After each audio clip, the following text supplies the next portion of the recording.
All right, first off, appreciate everyone being here. That means football is right around the corner once again, and excited about our football team, excited about the last 8 weeks of training.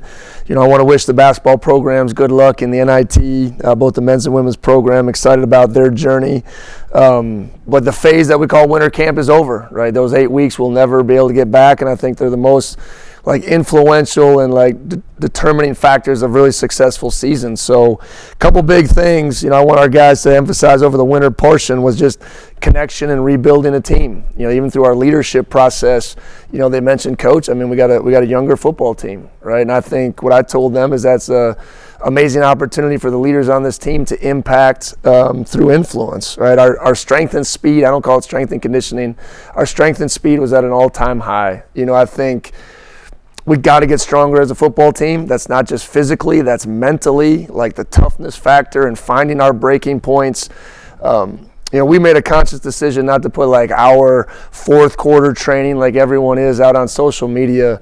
But there was some moments we find out what guys are really about, and I think you got to take yourself there as a team and as an individual all the time. But Coach Ben Anacchione is the best in the business at strength and speed, and love where our team is at. And we just kind of finished through this skill development phase, right? I think too many coaches want to get right to plays, right? The techniques and the drills are the plays, and those are the plays that win you the game. So the finer details of everything that we're doing starting from start is really important, and kind of love where we're at. I think just, some highlights, like at quarterback, Steele Pizzella has just been incredible in every phase. Love where he's going, love what he's doing. Kanan Daniels, I think, has brought a lot to our football team. I think he's a really mature competitor. I think he's a great leader. Obviously very athletic, and excited to see this group of running backs. How can they carry the ball? That's going to be big for spring to see how we use their individual skill sets, to get these guys the ball in different ways. Our O-line, still interested to see now once we get to the grass what that combination will be, right? I could, talk about, they put on, 90 pounds of lean muscle mass and all this stuff. I want to see how it gets to application on the field. That's what we need to do. But Tolu's been phenomenal. Johnny O's been great. Will Way has really brought a lot at that center position. Tight end, Cam Johnson, his first spring with us, you can see a difference in his mentality and how he's approaching everything. And I'm excited to get this group of receivers out on the field. Cam Shanks has impressed every step of the way. Elijah Otieno was like a spark plug out there. Another freshman, Walker Bryson, has really been impressive as we've gone throughout training. And defensive side of the ball, Tyler Walton, obviously with Newer departing, we need Ty to play a major role in what we're doing. And I think he's broken through some of the ceilings that have held him back in the past. Matt Herron has been an incredible add in our interior, and excited about what he's doing. Vinny Ferenz at linebacker, another guy, 13-pound gain, was kind of a hybrid guy at Dayton. Now he's going to be, in a good position to take a lot of reps this spring. It's phenomenal to have Rushan Tung back. It's a guy that, you sit there and you feel his energy on the sideline last year, but to see him back and type of athlete, and mentality that he has brought this spring has been phenomenal. And I think Deuce Blades at the corner position, he's a quiet guy, but man, he's about his business, right? And excited about his growth and what he's been able to do. Now we head into the spring camp phase of it. I think the biggest thing for us is, what is our identity? The biggest thing I talked about with our coaching staff after watching all the film, it took us too long last year to really forge our identity, right? And I think those things have to be forged right now, whether that's quarterback, running back, defensive mentality, special teams, punter. There's so much in the works, but just excited about what it looks like. We have reframed spring ball to a certain capacity. I've always been about a 12, 13 spring ball practice guy. We had kind of back-to-back helmet practices to start. We have our spring game, our football festival, we're calling it, April 18th. That'll be kind of practice 13. You'll see on the sheet there's actually 2 practices after that. That's back to skill development. That's back to OTA style. That's situational football, and that is training these guys for player run practices in the summer. So excited about our spring layout, but by no means will this thing be soft. I think that's important. I think there's a narrative around college football. we got to go to an OTA model. We got to stay in a development model. These kids are 18 to 23. This is a physical-ass game. We got to see and find who can do what this game demands at a high level. So next Wednesday we have Pro Day. 15 of our seniors that have graduated from our program will be taking part in that. Demond and Lely represented our program to the highest fashion at the Combine, and excited for those guys to be back here. And bottom line, our theme for this spring is lights out. It's combined with built in the dark. Success doesn't care what you did yesterday. It's really that simple. Nobody cares about 9-4. Nobody cares about third most this or that. No one cares about the Mayo Bowl. It's all about what can you do today. And I think our returning players have really bought into that. It's a process that not everybody can withstand. And we're about to discover who can withstand it even in our own team. So that's how teams are built. That's how we create success here at Wake Forest. But I do feel like it's a group of people that understand what it takes. And I think our mentality is being forged really great so far through the winter portion. So with that, I'll open it up to any questions.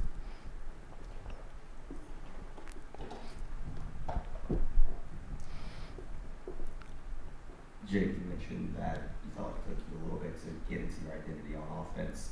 Look around with the presumed depth chart or whatever it might be for this team, and at wide receiver, 4 to 5 guys really all in the same field. Was that kind of intentional to start developing that identity early, and how do you handle sort of reps like that when they're just the same, not the same sort of skill type, but the same sort of build? Yeah, I think, Cam, to your overall arching question, you look across the depth chart on offense, there's not a lot of returning, right? So, how do we utilize the skill sets that our guys possess, right? It took us too long to figure out, okay, who should have the underscreen, right? Who is the takeoff guy, right? Who can work and navigate over the course of the middle? But there is a identity even in that room that we got to be better and more physical in the wide receiver position, right? I do think we've gotten faster. I do think we've gotten more athletic. What does that mean when we talk about finally getting it out on the field and the type of way we need to play? We'll see, especially at the quarterback position. Gio, Steele, Gannon, Grant, they all have different sets of skills. There's a concept that we want to be a part of. We will be more vertical, I believe, with our passing game, especially in the drop back game this year. But how are we going to utilize their skill sets to create success? So the receiver position, I think it'll be one of those things that as we track every day, who can be really consistent and how do these guys need to get the ball within the framework of our structure to be successful. You also mentioned that there's lack of returners. It also means there's a lot of incoming freshmen or freshman guys that didn't get a lot of reps last year. How do you handle those sort of guys when they come in and the tough part has already started to come from now it's spring ball, if you're not just fighting to put on 15, 20 pounds, you're fighting for a spot. Well, I think first of all, it's helping these guys realize that spring is the greatest learning environment that you could possibly be in football, right? I'm not asking you to be perfect day one. I'm asking you to learn. Fail, learn, grow. Fail, learn, grow. We've talked about that a lot in here. And then celebrate the hell out of successes. Don't be focused on the end game. Be focused on today, right? And I think even as our young players, transfer players, older players, I talked to Dallas Afalava, the things that you did to create success for yourself last year will no longer apply. You got to recreate a new standard of the way you do things.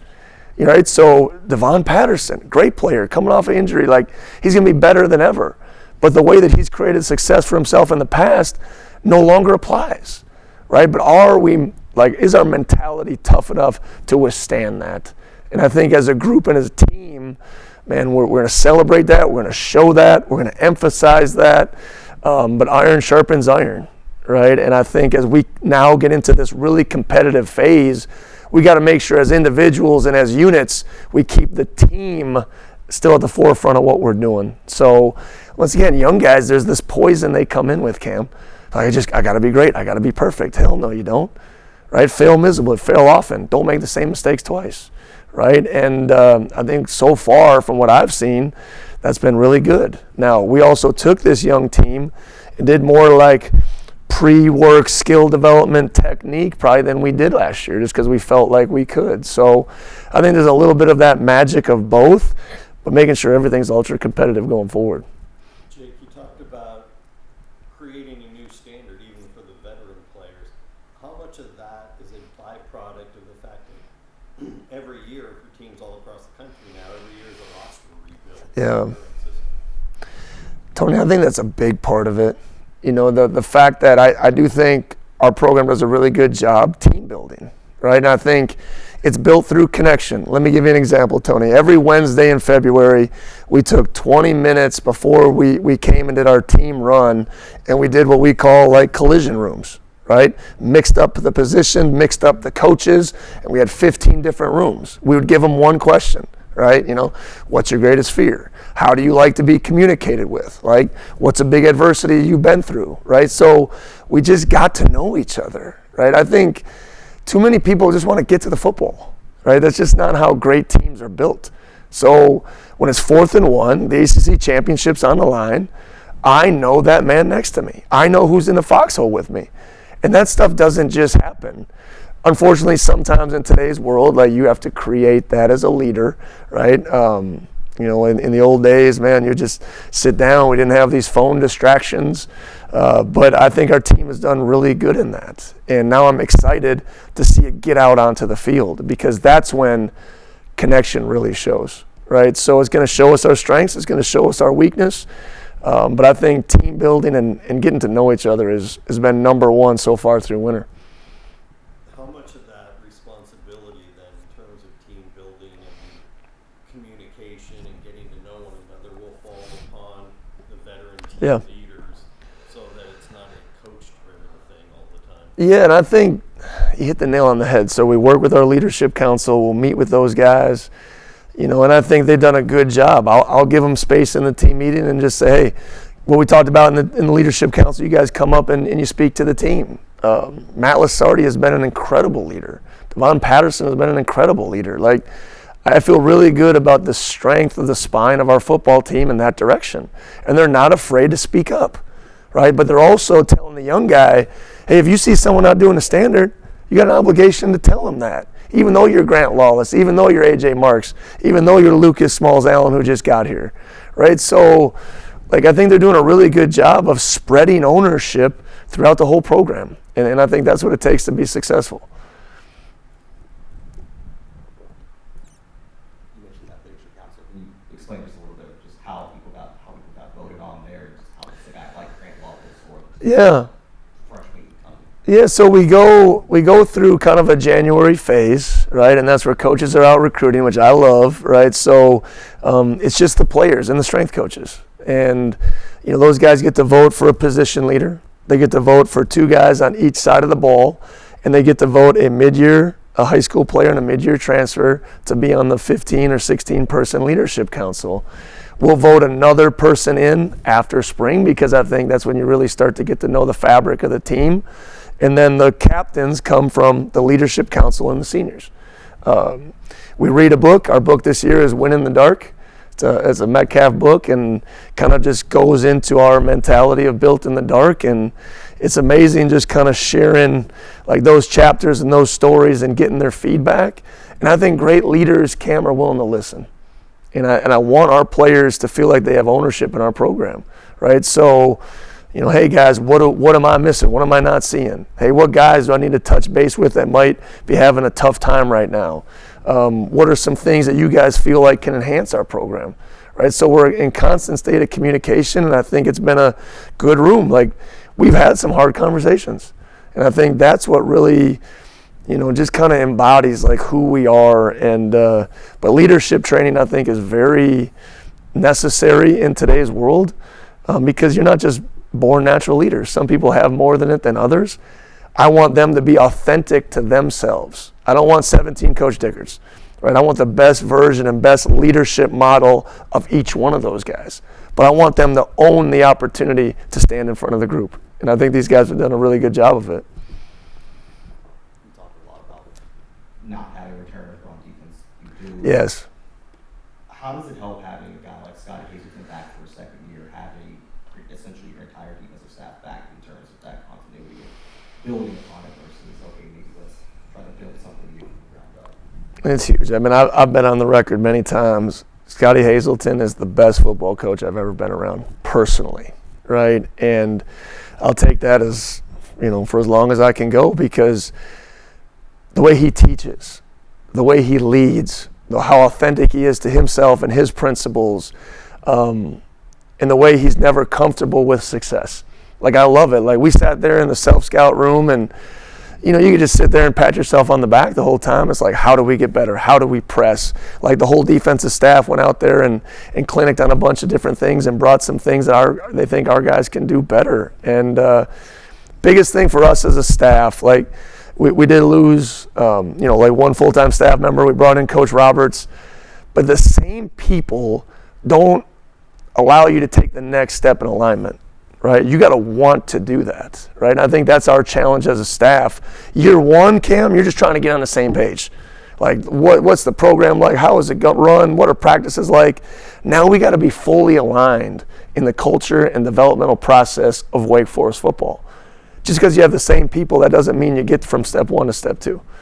But Scotty is an influential glue guy within our program and in our organization, has my full, complete trust and respect. And we're going to take another step forward on defense. The best part is we have a bunch of pieces to build around, and I think we got a ton of athletic young guys that we got to pour into. Does the buy-in from the players, especially the new players, whether they be the high school early enrollees or the transfers, is it a little easier to get buy-in because you had the success that you had last year, which a lot of people didn't see coming? Well, it's a great question. I try to take it from my seat is that every year is new, every year is different, every year is starting from start. I want to make sure they don't think it's easy. I think there's too many times people think success is easy, and there's just nothing about what happened last year in any phase of the game that was easy. That group earned that. Nick Anderson earned that. Annie Fly earned that. Lely earned that. Demond earned that. Robbie earned that. So I want that hunger. Like, the real passion, the real built to the dark mentality is having the mentality enough to know you got to step back in the dark and you got to go earn it again, right? I prove whether you're Langston Hardy, one of the best edge rushers in our league, you got to step back into the dark and prove to yourself that you can be better next year. So I think our guys embody that. That's part of the lights out, man, that like the spotlight has found us, right? And the external bar has been raised, right? But that doesn't change like our internal standard and how we approach every day. So I think our guys have done a good job of doing that, but ask me again in practice 10, right? Because that's where like the strain of spring has hit these guys. How much are we willing to still push through? How hungry are we? Because we're still fighting for respect on that WF. Kind of similar to that. Do you think it changes / helps you in the portal and also in high school? The guys that could cut it necessarily maybe a borderline in terms of what you want and what can survive in that. Well, I would say the biggest thing to Tony's point too is our name has resonated well in high school recruiting, right? We are in fights and in those battles and have official visits that we wouldn't have any business a year ago. Okay, now is that a more established program? Yes. Is that a winning program? Yes. Is it a culture and an energy and a feel that I think people want to be a part of? Yes, right? Now, we got to go win those battles, right? That's a whole nother challenge, right? Can we do that within the confines of what we want to do and staying true to ourselves? So those battles are there. I think the portal, the same thing. I think that's a tough thing to navigate. Does the winning help? Absolutely. But it still is about opportunity, development, and ultimately recruiting will always come down to people. Like in my opinion, did we, in that 15-day crunch craziness, find the right people? It was very difficult, right? And it's kind of what keeps me up at night, if I'm being honest, right? So I think we've done a good job. I'm excited to see this next phase and take that next step, but we got a lot of work to do. Sell that next phase to when you know the Wake Forest fan base. Yeah. And let's just say a good chunk of it is at the older spectrum. They've been around for decades following this program and donating. And this is a whole new world to them of having this roster makeover necessarily following, everybody on the roster for Sure. 4 years. How do you sell this vision to the fan base? First thing that comes to mind, Tony, is don't be comfortable. What we did last year wasn't easy, right? And to just expect it to happen again without reinvestment, without trying to take things to the next level, it just doesn't happen like that. Now, I think we do a good job of emphasizing our people. Wake Forest is still going to attract like-minded, elite learners, elite workers, elite character. It is who we are. It's who we embody. And the best part is that, Tony, is I think it really aligns with our program and like what we're doing and what I'm really about, right? I think when the core value systems align, that's how you create success. But don't think last year was easy. From the hard fan to the fan that hates NIL to the biggest donors to like that's why it was such a powerful moment, like walking away from the Mayo Bowl. Like we did something really hard together. And we'll always be fighting the resources monster. Okay, we'll always be fighting here at Wake Forest. What's your approach? What's your mindset? But we do have to keep advancing. Do we have to be number 1? Do we have to be number 25? But I know this. I have a certain set of deals, and my job is to maximize that every day. And then not complain about it. We are where we are. Yeah, we're in the bottom third of the ACC in football compensation. I feel comfortable saying that. So what? Okay, now I want to enhance that. I want to improve that. But I want to go out there and attack that, right? And I still think we can create success that way, right? It's just the way I think. It's competitive nature. It's drive. So to every fan out there, let's pack this damn stadium. These guys do deserve it. That's the biggest thing, Tony. What can you do? Man, show up. Be loud on third down, right? Make a legacy stadium really hard to play. And whether that's Akron or that's the easy one, Miami on Friday night, right? Okay, it's got to be the same. That's my biggest charge to everybody is that home environment. Our guys have worked their tail off to, I think, deserve you spending your time, effort, energy, money to come out and support the hell out of them.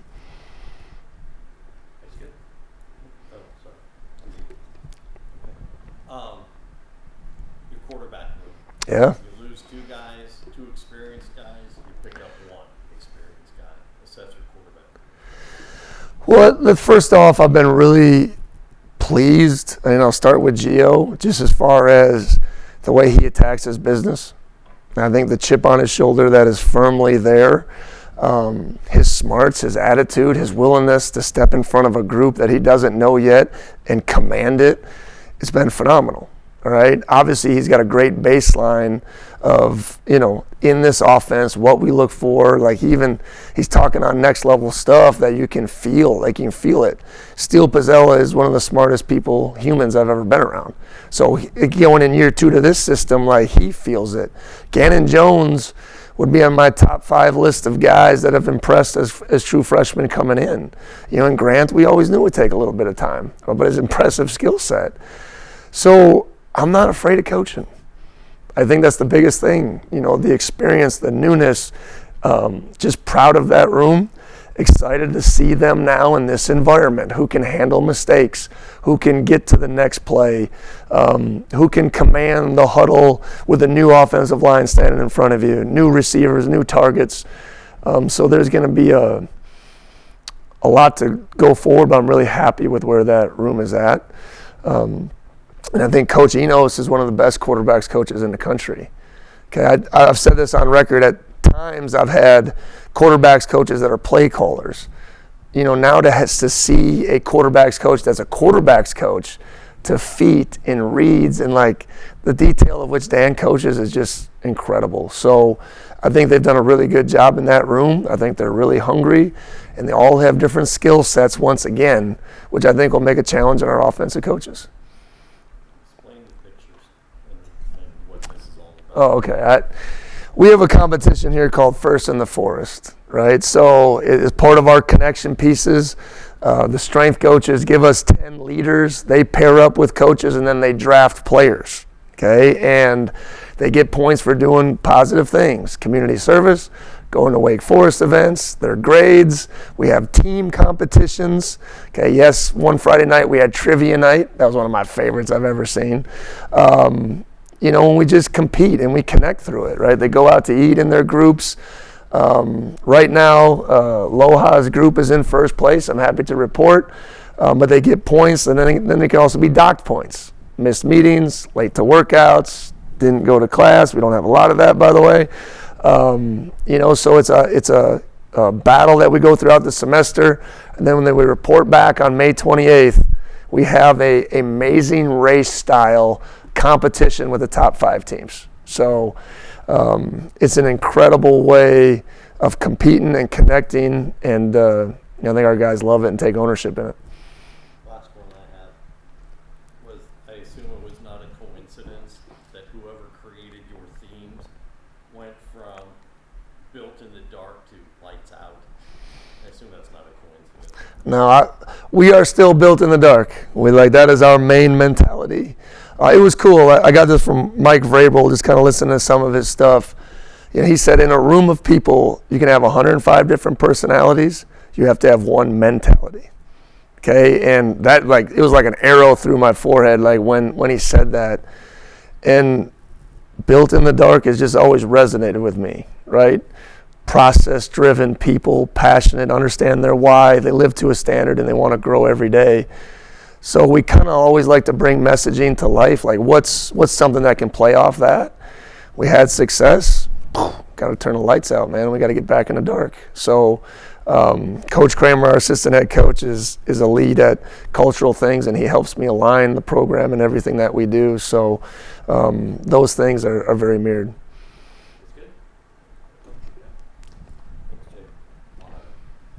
Position that's probably not talked about enough, tight end. You go from Manny Fly, Harry Lodge, and now Cam Johnson comes back. You bring in Landon Morris, but it's a pretty young position, probably one of the more important with the offensive line and shot put. Yeah. What's your current outlook and expectation for that position right now?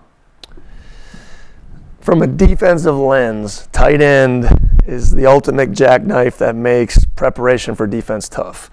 And I brought up Cam Johnson because I think when we got him in the summer last year, it was tough to just get him prepared for the season. I think he's had a great offseason. I think Landon Morris has an any fly skill set and can replace some of that. And he was an elite player. But Lorzell's got to take the next step. Charlie Wingfield's got to take the next step. We got the 2 young pups. Dom Barry has been phenomenal through the first 8 weeks. And Max, right, from Sweden is just catching up to where we at. But, man, this guy's going to be a good one now, right? So I'm excited about the room. But once again, to Tony's question earlier, we're not going to run from coaching, right? We do have a little bit more of a less maybe experienced football team than we did last year. But we know the 50 or so players and what they're capable of, the guys that are coming back. So that room's got to elevate, we talked about the identity on offense, how we want to use them, how we can use them, be more physical of a presence. I think that's going to be the big emphasis. This time last year, Cam, we had 1 scholarship tight end, right? So I feel better about the state of the program as far as that goes. But I think not having that spring last year really hurt the concept of the offense. The fact that we're going to have these guys, all through spring will be huge. All right, guys, go Deeks. I really appreciate you guys.